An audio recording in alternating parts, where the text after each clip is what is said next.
Bowser's Castle, the most menacing and intense track in every Mario Kart game. Sometimes, these are grand tributes to the King Koopa that really put your skills to the test, and other times, they're just eerie, empty corridors. That's why today, we're looking at every Bowser Castle in Mario Kart and ranking them from worthless to elite. Super Mario Kart is home to 3 Bowser Castles, so this ranking will be for the collective quality, which is unsurprisingly the lowest in the series. Bowser Castle 1 is incredibly simplistic, then the second 180s and is way too complex for this game's control scheme, offering many way too tight turns and split routes that straight up mislead you, and the third one is actually one of the best tracks in this game. Hopping between all these different paths is fun, this narrow part really forces you to time the thwomps right, and the split straightaways give you some space from the CPUs. It's a great layout. The only problem is, the controls are f***ing terrible, and the bots find new ways to screw you over almost every time you play it, which makes it a hellish race, I guess as a Bowser Castle should be, but this is a bit extreme. These never stood a chance up against the rest of the series. Worthless.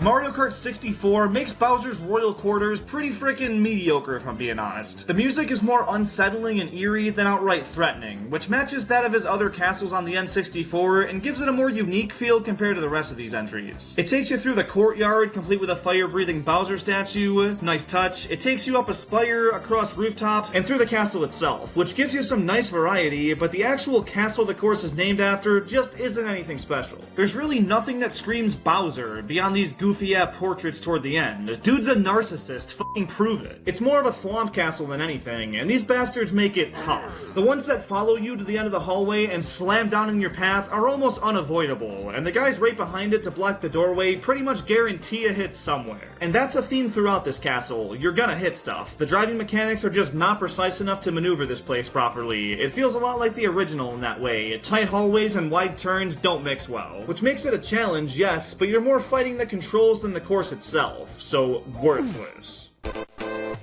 Super Circuit offers the most Bowser Castles of any game in the series, with a whopping 4, and I certainly see some improvements. The first one is stupid basic, but the second picks things up a bit and has some decent lava sections. The third is equally fun to play, it looks the most unique, and has Kamek flying around at the end, and the fourth kinda just blends in with the rest of them, and only stands out because of the Mecha Koopas at the end, and the lava puddles you can manually jump over. They're all decently well designed, but once again suffer from the game's imprecision, so the more ambitious they try to be, the more walls you're hitting, and these things are like glue. Despite the weaker hardware though, I will say, these are a lot more visually pleasing than the Super Nintendo versions. Each one has a distinct background to make it feel a bit different, and you can actually see the turns as they're coming up, which is nice. I appreciate the extra effort, but it's not enough to make this lineup competitive with the upcoming tracks, so it's gotta go worthless. Now, you can unlock all the SNES Bowser Castles as well, but this video is focusing on just the original tracks, so those won't affect the ranking. Mario Kart Double Dash's Bowser Castle is the first one that you actually feel Bowser's presence in. From the start, you enter the castle through the dude's mouth, setting a standard early on, and toward the end, there's a massive Bowser statue that shoots fireballs onto the track that pose genuine threats and block off the little shortcut here. It's awesome. And the rest of the castle has way more iconic obstacles than before. Fire bars you have to weave through, jumpy fireballs, and thwomps that are well placed but actually avoidable, thanks to finally having good control over your kart. Drifting feels great and lets you make the turns you need, so even if this one's way more demanding in terms of layout, the challenge felt fair and the mistakes were actually my fault. It looks and plays like a Bowser Castle in the mainline Mario games, being full of obstacles and requiring mad skill to get through effectively, and I don't think there's a tier besides Elite for it. DS is the first handheld Mario Kart game to sport 3D visuals, and because of that, they were able to do much more than before. It starts off looking like the last games, but then you got this spinning room with 2 different routes depending on how fast you're moving, and this spiral ramp section that leads you up to the most infamous part of the track, the rolling bridge. It's super narrow and a pain to stay on, but doing so saves a ton of time, so it's a prime spot to snipe people and make them go all the way around this courtyard. Overall, it's a good portrayal of the castle. You got some unique gimmicks, a solid design, and a clean look, though I wish it shook things up more visually. It feels like a new Super Mario Bros. Castle turned track. It's deserving of a middle spot for sure.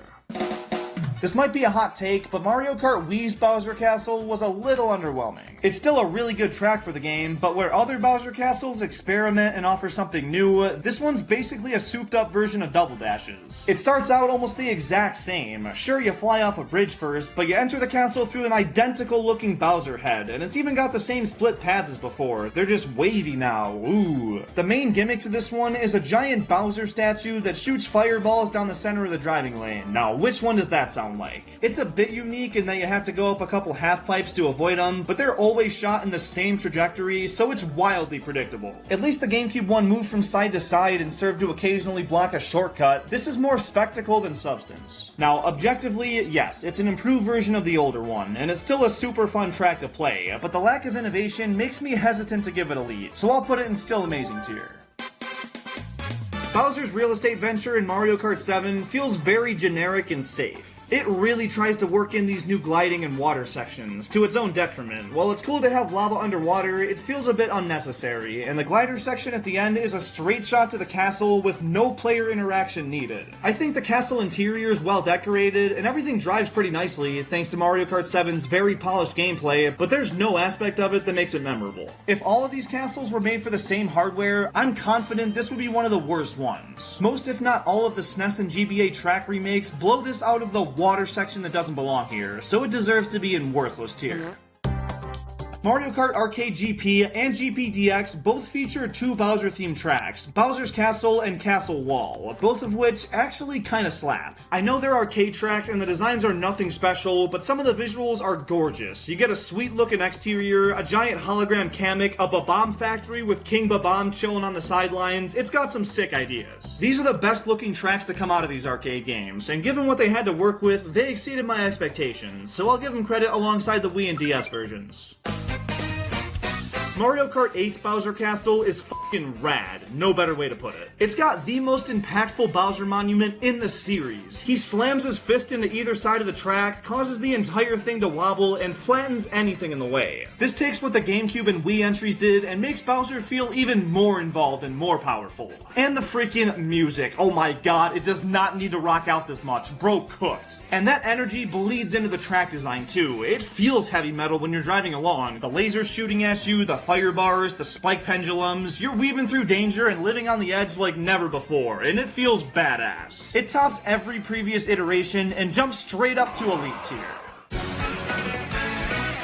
Mario Kart World's take on Bowser's Castle is the best one in terms of pure design, but surprisingly, I don't think it's creatively or even visually the best one. We've seen these massive Bowser statues continue to outdo themselves throughout the series, and this one doesn't even try to do that. There is a part where you drive through a statue's mouth and the sharp teeth are sorta intimidating, but there's no real danger like Bowser's previous monuments to himself. Looking past that though, this is the most fun Bowser Castle to explore. You can take this chain at the start to an upper route where you ride along the roof, or you can take this base route through the halls, or you can take this insane shortcut through this opening section that is the perfect balance of risk and reward. The glider segment through a lava fall and into the storm is supposed to be a spectacle moment, but it's honestly kinda boring. I'd much rather see the scale of this castle and not generic lava. But this next part has even more shortcuts than the beginning. Hopping off the edge here lets you wall ride for a second, then take a leap of faith all the way over here, cutting off another huge part of the track, and if you're brave enough, you can do more shenanigans to cut off yet another turn. There are so many satisfying shortcuts to master in this one, and that alone puts this up into elite tier for me. And there you have it.